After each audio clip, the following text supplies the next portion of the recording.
Welcome to our channel. నేను మీ ప్రశాంత్. మన పవన్ కళ్యాణ్ గారు నటిస్తున్న హరిహర వీరమల్లు రిలీజ్ డేట్ అయితే ఫైనల్గా వచ్చేసింది. ఇదైతే కన్ఫర్మ్ అని అయితే చెప్తున్నారు. ఇంతకీ ఆ రిలీజ్ డేట్ ఎప్పుడో అయితే కనుక్కుందాము. అండ్ షూటింగ్ కూడా ఎక్కడి వరకు వచ్చింది, మరి పూర్తయిపోయిందా లేదా అనేది కూడా తెలుసుకుందాము. ప్రస్తుతం మనతో పాటు అయితే సీనియర్ జర్నలిస్ట్ యజ్ఞమూర్తి గారు ఉన్నారు. నమస్తే అండి. నమస్తే Prashanth. Sir, shooting Harihara Veeramallu shooting ఏమో ఇంకా పూర్తి కాలేదు అన్నట్లు కొంచెం తెలుస్తుంది. బట్ ఫైనల్గా డేట్ అయితే ఇచ్చేసారు, రిలీజ్ డేట్. ఇంతకీ ఆ రిలీజ్ డేట్ ఎప్పుడు అండ్ షూటింగ్ పనులు ఎలా జరుగుతున్నాయి? ఇది ఇంతవరకు యాక్చువల్గా మే 9న హరిహర వీరమల్లు రిలీజ్ చేస్తామని చెప్పేసి ఇదివరకు మేకర్స్ ప్రకటించారు. ఈరోజు మరోసారి రీకన్ఫర్మ్ చేశారని చెప్పాలి. ఒక పోస్టర్ రిలీజ్ చేశారు, మే 9న వస్తున్నామని చెప్పేసి. ఎందుకు డౌట్ ఉండిందంటే, పవన్ కళ్యాణ్కి సంబంధించినటువంటి ఆ పోర్షన్ ఇంకా మిగిలింది. ఇదివరకు అయితే వారం రోజుల పాటు ఆయన ఇంకా కాల్ షీట్లు ఇవ్వాల్సి ఉంది. మరి మే 9న అని చెప్పేసి వీళ్ళు ప్రకటించారు. ఇది నిజంగా అవుతుందా లేదా అని చాలా సందేహాలు వ్యక్తం చేశారు. అయితే ఇప్పుడు ప్రజెంట్ మనకున్న అప్డేట్ ప్రకారం అయితే ఆయన 2 రోజులు షూటింగ్ మాత్రమే బ్యాలెన్స్ ఉంది పవన్ కళ్యాణ్ గారికి సంబంధించి. సో ఆయన ఈ నెలలో ఎప్పుడో అవి కంప్లీట్ చేసేస్తాడు. నాకు తెలిసి వితిన్ 10 days లోపలనే ఆ షూటింగ్ అయిపోవచ్చు అని చెప్పేసి తెలుస్తుంది. ఎందుకంటే ప్రస్తుతం ఆయన సింగపూర్కి వెళ్ళారు తన కుమారుణ్ణి ఒకసారి పరామర్శించడానికి అని చెప్పి. సో రావడంతో ఆయన ఈ సినిమా షూటింగ్ని పూర్తి చేస్తారు అని చెప్పేసి మనకి గట్టిగా వినిపిస్తుంది. అట్ ప్రజెంట్ ఏంటంటే పోస్ట్ ప్రొడక్షన్ వర్క్ అనేది చాలా లైట్నింగ్ స్పీడ్తో జరుగుతుందని చెప్పేసి వాళ్ళు ఈరోజు చేసినటువంటి ట్వీట్ల ద్వారా తెలియజేశారు. మేకర్స్ ఏఎం రత్నం గారు, నిర్మాత, మెగా సూర్య ప్రొడక్షన్స్ అనే బ్యానర్ మీద ఆయన ఈ సినిమాని ప్రొడ్యూస్ చేస్తున్నారు. 200 కోట్ల రూపాయల భారీ బడ్జెట్ని దీనికోసం కేటాయించారు. బట్ ఇది 2000 సంవత్సరంలోనే స్టార్ట్ అయింది ఈ ప్రాజెక్టు. మరి ఈ లెక్కన ఇది ఆల్మోస్ట్ 5 years. ఈ 5 yearsలో ఎంత ఆ బడ్జెట్ అనేది పెరిగిపోయి ఉంటుంది. ఎందుకంటే ఎవరో కూడా హార్డ్ క్యాష్ పెట్టి సినిమా ప్రొడ్యూస్ చేయరు. భారీ బడ్జెట్ సినిమాలు ఏవి కూడా ఫైనాన్స్ తీసుకొచ్చే చేస్తారు.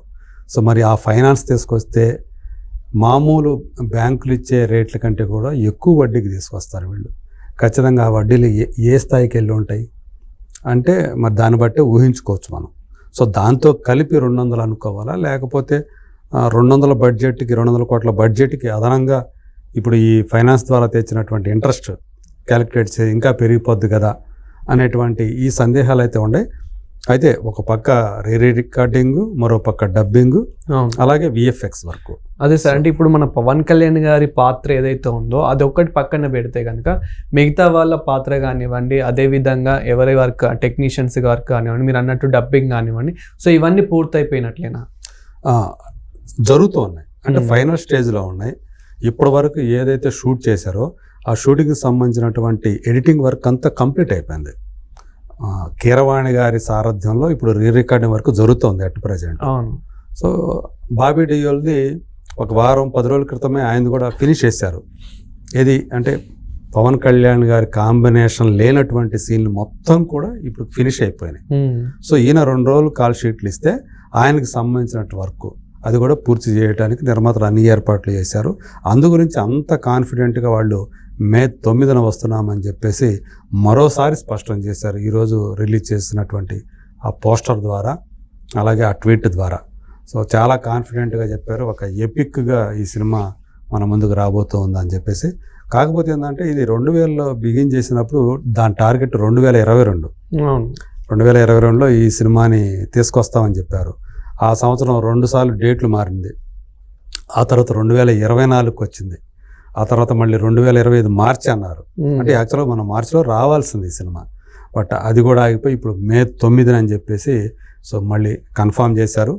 2 దర్శకులు ఈ సినిమాకు పనిచేశారు. మొదట క్రిష్ డైరెక్షన్లో ఈ సినిమా మొదలైంది. తర్వాత కొన్ని అంటే ఆయన టెక్నికల్ ఇష్యూస్ వలనో లేకపోతే ఎక్కువ డీలే అయిపోతుందనే ఉద్దేశంతో ఈ ప్రాజెక్టు ఈయన రాజకీయాల్లోకి వెళ్ళిపోవటం వల్ల పవన్ కళ్యాణ్ గారు, సో దాంతో ఈ సినిమా షూటింగ్కి ఆటంకాలు కలిగాయి. ఆయన టైం కేటాయించలేని పరిస్థితి వచ్చింది. అందుకని తను అంతకాలం వెయిట్ చేయాలని అనుకున్నాడు ఏమో, తను వేరే ప్రాజెక్టులోకి వెళ్ళిపోయాడు. ఘాతి అని ఒక సినిమా ఆల్రెడీ తీసేశాడు. అది కూడా ఇప్పుడు రిలీజ్కి రెడీ అవుతుంది.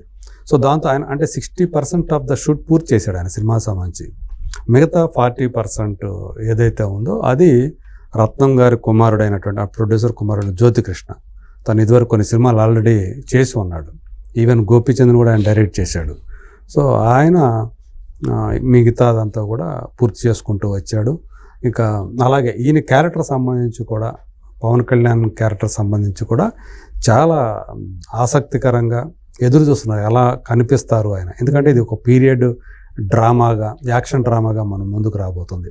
17వ శతాబ్దం ఆ కాలానికి సంబంధించినటువంటి స్టోరీ. ఆ టైంలో మనల్ని మొఘలాయి చక్రవర్తులు పరిపాలిస్తున్నారు. అలాంటి మొఘలాయి చక్రవర్తులకి కంటి మీద కొనుక్కు లేకుండా చేసినటువంటి ఒక యోధుడు, ఒక బందిపోటు అంటే పేదవాళ్ళని దోచుకునే బందిపోటు కాదు, డబ్బులను వాళ్ళని దోచుకొని పేదవాళ్ళకి పెట్టేటువంటి రాబిన్ హుడ్ క్యారెక్టర్ ఏదైతే ఉందో అలాంటి క్యారెక్టర్. సో దీంట్లో ఒక వజ్రం కూడా, అంటే కోహినూరు వజ్రం కూడా ఈ సినిమాలో ఒక పాత్ర పోషిస్తుంది అని చెప్పేసి కూడా తెలుస్తూ ఉంది. సో దానికి తగ్గట్టు అంటే ఒక ఎపిక్ సాగా అని మనం కొన్ని సినిమాలకు పేర్కొంటాం. సో అలా ఇది మొదలైందనే చెప్పాలి హరిహర వీరమల్లు అనేది. కాకపోతే ఈ ప్రాజెక్టు డీలే అవ్వటం వల్ల దీని మీద చాలా సందేహాలు వచ్చాయి. అంటే క్రిష్ ఒక రకంగా డైరెక్ట్ ఆయన టేకింగ్ ఒక రకంగా ఉంటుంది. మరి ఆయన టేకింగ్కి మ్యాచ్ చేసే విధంగా జ్యోతికృష్ణ తీశాడా లేదా మరి ఎలా తీశాడు? ఎందుకంటే ఆయనకంటూ ఒక ఓన్ స్టైల్ ఆయనకు ఉంటుంది జ్యోతికృష్ణకి. సో ఇది ఒక ఆసక్తికరమైనటువంటి అంశం.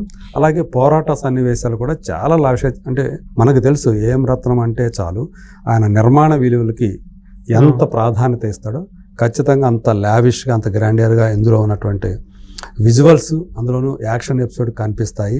నిధి అగర్వాల్ ఆ అమ్మాయి యాక్చువల్గా మొదట్లో మంచి ప్రామిసింగ్ స్టార్గానే మన ఇండస్ట్రీలో కెరీర్ని మొదలుపెట్టింది.